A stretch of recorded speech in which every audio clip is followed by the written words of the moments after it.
अस्सलाम वालेकुम स्टूडेंट्स, मैं हूं आपका टीचर तनवीर हुसैन। और जैसा कि आपको पता है कि आप लोगों के एग्ज़ाम स्टार्ट होने जा रहे हैं, ख़ास तौर पर 10th क्लास जिसका एक दो दिन में इनके एग्ज़ाम शुरू होने वाले हैं। तो हम थोड़ी सी बात करेंगे कि हमने पेपर को कैसे अटैम्प्ट करना है और कैसे पेपर करना है, ठीक है।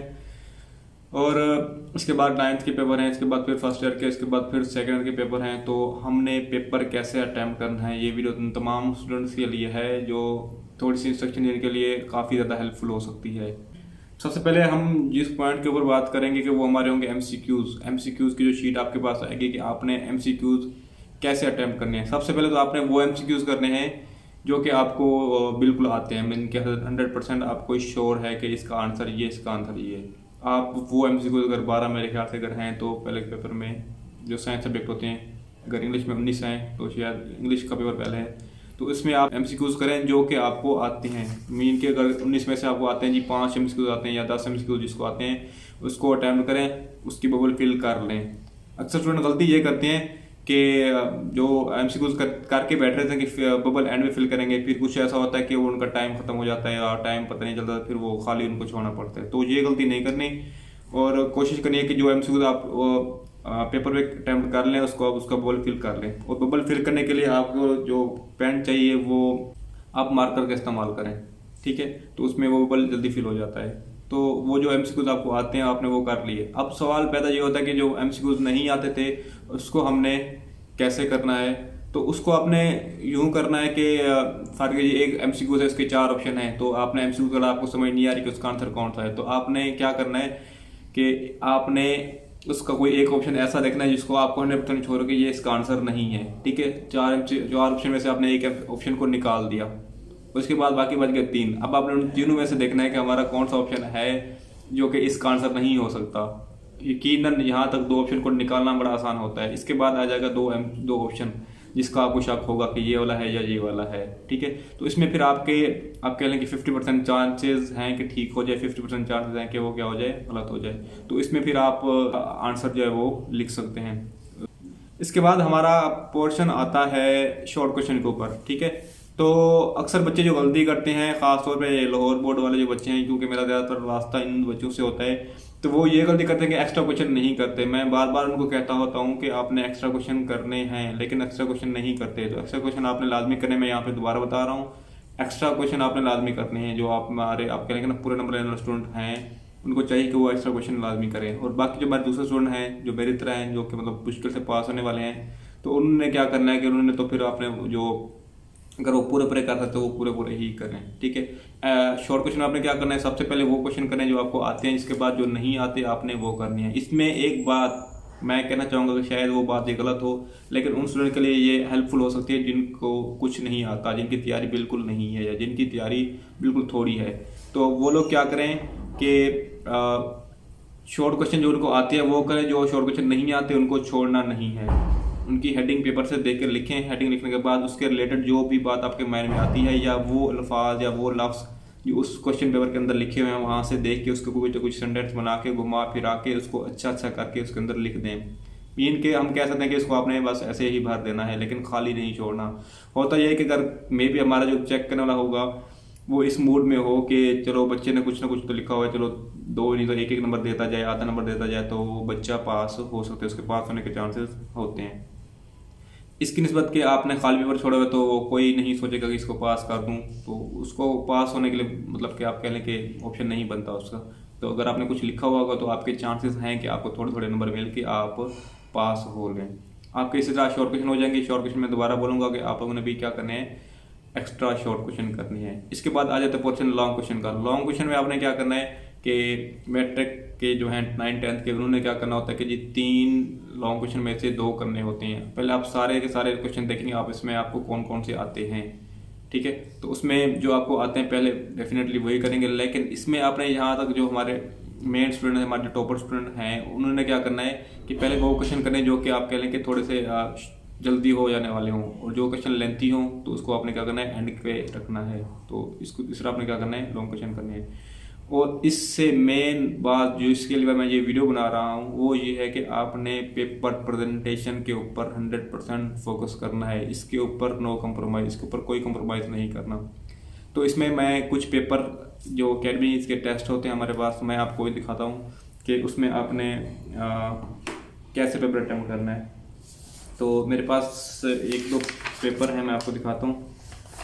तो जी यहाँ पे हमारे पास है, देखें सबसे पहले उसमें लिखा हुआ कि सब्जेक्टिव पार्ट केमिस्ट्री, तो आपने यहाँ पर नहीं लिखना, वो शायद टेस्ट में लिखा हो तो लिखो पार्ट 1 क्वेश्चन नंबर 2, यहाँ पे आपने लिखना है शॉर्ट आंसर। अब इसने क्या किया हुआ है कि पहले नंबर पे लिखा हुआ है शॉर्ट क्वेश्चन नंबर 3, मतलब कि इसको पहला और दूसरा नहीं आता था, तो इसने क्या किया है तीसरा क्वेश्चन किया है। तो आप लोगों ने ऐसे नहीं करना है। हम अक्सर ये करते हैं कि हमें आता होता है कि जी तीसरा क्वेश्चन आता है, तो हम पेपर के अकॉर्डिंग जो हमारे पास जो क्वेश्चन पेपर होगा इसके अकॉर्डिंग हमारे पास वो जो हमारे पास वो क्वेश्चन वहाँ पे क्वेश्चन पेपर में मौजूद होगा वो तो क्वेश्चन नंबर 3 पे होगा, लेकिन हम उसको अपने लिहाज से क्या लिख रहे होंगे क्वेश्चन 1 पे लिख रहे होंगे। तो ये गलती बिल्कुल नहीं करनी। आपने क्या करना है, जो एड्रेस वहाँ पे आपके क्वेश्चन पेपर के अंदर है आपने वही एड्रेस यहाँ पे लिखना है आपकी आंसर शीट के अंदर। तो जी इसने क्या किया है, क्वेश्चन नंबर 3 का आंसर जो लिखा है शॉर्ट क्वेश्चन का उसने ऐसे लिखा, फिर उसने क्या किया यहाँ पे हेडिंग सेंटर में लाइन, और कोशिश करनी है कि जो आपकी हेडिंग हो उसके नीचे आपने एक लाइन लगा देनी है। अगर आपके पास टाइम है तो आपने 2 लाइन लगा देनी है, ठीक है। इसके बाद जो अब यहाँ पे उसका आपको क्वेश्चन जो खत्म हुआ है तो आपने उसके एंड पे लाजमी निशानी एक लाइन लगा देनी है कि जी मेरा ये जो शॉर्ट क्वेश्चन था वो यहाँ पे आके ख़त्म हो गया है, ठीक है। तो इसका फ़ायदा क्या होगा कि एग्जामिनर अगर सोच रहा होगा कि जी इसका पता नहीं क्वेश्चन खत्म हुआ नहीं हुआ, आगे वाला पेज खोलेगा, आगे तो उसका दूसरा क्वेश्चन होगा, फिर उसको वापस आएगा जी इसको नंबर लगाऊँ, तो उसका ना थोड़ा सा साइकोलॉजिकली वो ना थक जाएगा, आपके पेपर से खुश नहीं होगा। तो इसका इम्पैक्ट शायद हमें नज़र नहीं आता, लेकिन एंड तक वो इसका इम्पैक्ट पड़ता है। तो आपने क्या करना है, जो भी आपका क्वेश्चन ख़त्म हुआ आपने उसके एंड पे एक लाइन लगानी है। थोड़ा सा आगे चलते हैं। अच्छा जी देखिए बाकी तमाम सॉलिड रिजिड मतलब एक क्वेश्चन लिखा हुआ है, कोशिश करें कि उसका जो मटेरियल है वो थोड़ा सा ज़्यादा हो, एक्स्ट्रा हो। और आप अगर आपने एग्जांपल देने तो एग्जांपल की आप यहाँ पे रीज़न या एग्जांपल की आप हेडिंग रजिस्ट्रा, उन्होंने हेडिंग नहीं दी हुई तो आपने क्या करना है मार्कर के साथ प्रॉपर हेडिंग देने की। जी देखें आपने एग्जामिनर के कंधे से हिला के बताना कि जी मैंने ये चीज़ लिखी हुई है, मैंने ये चीज़ याद की हुई है, ठीक है। तो ये चीज़ें होती हैं जो हमें काफ़ी हद तक आगे ले जा सकती हैं, क्योंकि ये मैं वो चीज़ बता रहा हूँ जो बोर्ड के अंदर जो टॉपर के पेपर्स होते हैं उन लोगों ने ये चीज़ें की होती हैं तो उसकी वजह से उनके नंबर ज़्यादा होते हैं। या कुछ हमारे पढ़ने वाले स्टूडेंट्स होते हैं जिनके नंबर बहुत कम होते हैं, तो उनकी जो गलतियाँ होती हैं वो ये होती है कि उन्होंने ये काम नहीं किया होता, ठीक है। तो इसके बाद देखें इन्होंने बड़ा अच्छा तरीके से शॉर्ट क्वेश्चन किया, नीचे दरमियान में लाइन। अब पता लग रहा है कि हमारे पास यहाँ पे इसका जो क्वेश्चन था वो एंड हो गया, तो किताब में बड़ा खुश हो गया, जैसे यहाँ से लेकर इसका यहाँ पे एक क्वेश्चन हो गया, ठीक है, यहाँ से लेकर इसका अगला क्वेश्चन हो गया। तो इसी तरह आपने क्या करना है, हर क्वेश्चन के एंड पे एक लाइन लगानी है और अच्छा अच्छा लिखना है। राइटिंग का साइज, आपकी राइटिंग जैसी है मेरे ख्याल से इतना ज़्यादा मैटर नहीं करती, लेकिन अगर आपकी राइटिंग सिर्फ पढ़ी जा रही है तो वो मेरे ख्याल से काफ़ी अच्छे नंबर हासिल करने के लिए। वैसे तो राइटिंग अच्छी होनी चाहिए डेफिनेटली, लेकिन अगर आपकी राइटिंग ख़राब है जिसमें आपने परेशान नहीं होना कि मेरी राइटिंग ख़राब है तो मेरे नंबर बहुत कम आएंगे।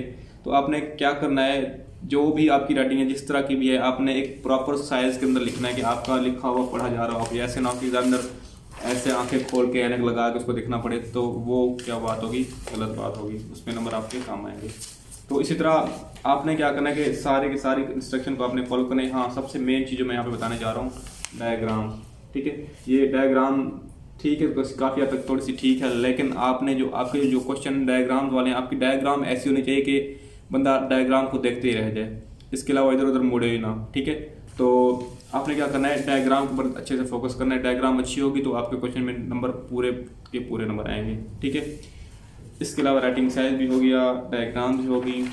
तो और हाँ सबसे मेन बात वो ये है कि घबरा जाते हैं, घबराना नहीं है, ठीक है। तो पेपर को हौसले के साथ देखना है, टेंशन वाली कोई बात नहीं होती। हमें लग रहा होता कि जी मुझे ये क्वेश्चन नहीं आते, लेकिन जब हम उसको स्टार्ट करना शुरू करते हैं, लिखना शुरू करते हैं तो काफ़ी सारे क्वेश्चन हमारे माइंड में आ रहे होते हैं, क्योंकि हमारी जो चीज़ें स्टोर होती हैं हमारी याददाश्त में स्टोर होती हैं वो काफ़ी मतलब कि आप ऐसे करेंगे स्टोर होके पड़ी हैं। अब वो सारी के सारे एक सेकंड के अंदर एक ही टाइम के अंदर हमारे माइंड में नहीं आ रही थी। जब हम पेपर शुरू करते हैं तो वो चीज़ें हमारे माइंड में आहिस्ता आहिस्ता आती जाती हैं, हम उसको क्या करते हैं लिखते जाते हैं। एक और चीज़ इंपॉर्टेंट कि कोई क्वेश्चन ऐसा जो इस तरह आपको लगता है कि वो मुझे शायद भूल जाए, अभी याद आ रहा है या बाद में याद आ रहा है या पेपर आप कर रहे हैं आपको उसकी हेडिंग याद आ गई है, तो आपने क्या करना है पेपर के एंड पे जो एंड वाली आपकी होगी शीट उसके एंड पे जाके पीछे वाले पेज पे यहाँ पे आपने क्या करें, यहाँ पे आपने लिखना है, यहाँ पे आपने लिखना है कि ये रफ वर्क, रफ करके अपने वहाँ पे एक हेडिंग दे देनी है, आप पेन के साथ लिख लेना है। और आपकी जो हेडिंग, जो आपको चीज़ याद आ रही हो, जो आपकी इन्फॉर्मेशन जो आप याद आ रही हो आपके पेपर के हवाले से, आपकी दूसरे लॉन्ग क्वेश्चन के हवाले से, शॉर्ट क्वेश्चन के हवाले से, तो आप वहाँ पे उसको नोट कर लें। क्योंकि होता है बात बात कि हम पेपर कर रहे हैं तो अच्छा वो उस क्वेश्चन का आंसर ये था, तो हम वो फ़ौरन मैंने आया तो हम फ़ौरन भाग के जाएंगे अपने रफ के ऊपर उसको क्या कर लेंगे, नोट कर लेंगे। या कुछ क्वेश्चन ऐसे होते हैं जिससे हम बात करेंगे हमारे इंग्लिश के ऐसे की, जिसकी जब हम आउटलाइन लिखते हैं तो उसमें हमें वो उसका थोड़ा सा सेटिंग करनी पड़ती है, पहले ये होनी चाहिए, फिर ये नहीं, फिर इसको हम तब्दील करते नहीं, इसको यहाँ पे, इसको यहाँ पे। तो इस तरह की हेडिंग को आपने अगर तरतीब लगाने के लिए एक तरीका करना है तो वो क्या करना है, आपने पेपर के एंड पे जाके इसका रफ पेज के ऊपर आपने वो कर देना है इसको। इसके बाद जब आपका पेपर हो गया तो उस रफ को आपने आके एक बार क्रॉस कर देना कि जी ये मेरा रफ वर्क था, अब मेरा पेपर हो गया, ठीक है।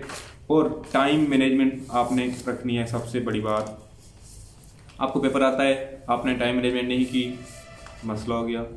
आपको पेपर अच्छा आता था, आपने आधे टाइम में कर दिया, राइटिंग अच्छी नहीं की, प्रेजेंटेशन अच्छी नहीं की, आधा टाइम आपका बच गया, तो भी मसला। तो मतलब आपने टाइम मैनेजमेंट को अपने साथ लेके चलना है। कोशिश करें कि घड़ी अपने साथ रखें और देखते रहें कि मैंने इतना टाइम में ये क्वेश्चन करना है, इतना टाइम में ये क्वेश्चन करना है, अच्छा मेरा इतना टाइम बाकी रह गया तो इसमें मैंने ये करना है। तो जब आप इस कैलकुलेशन के साथ चलेंगे तो इंशाल्लाह आपको प्रॉब्लम नहीं होगी, आपका पेपर इंशाल्लाह अच्छा होगा। बाकी तमाम स्टूडेंट्स को मेरी तरफ से गुड लक, अल्लाह आपका हामी नासिर हो, अल्लाह आपको कामयाब फरमाए, दुआओं में याद रखिएगा। अल्लाह हाफिज़।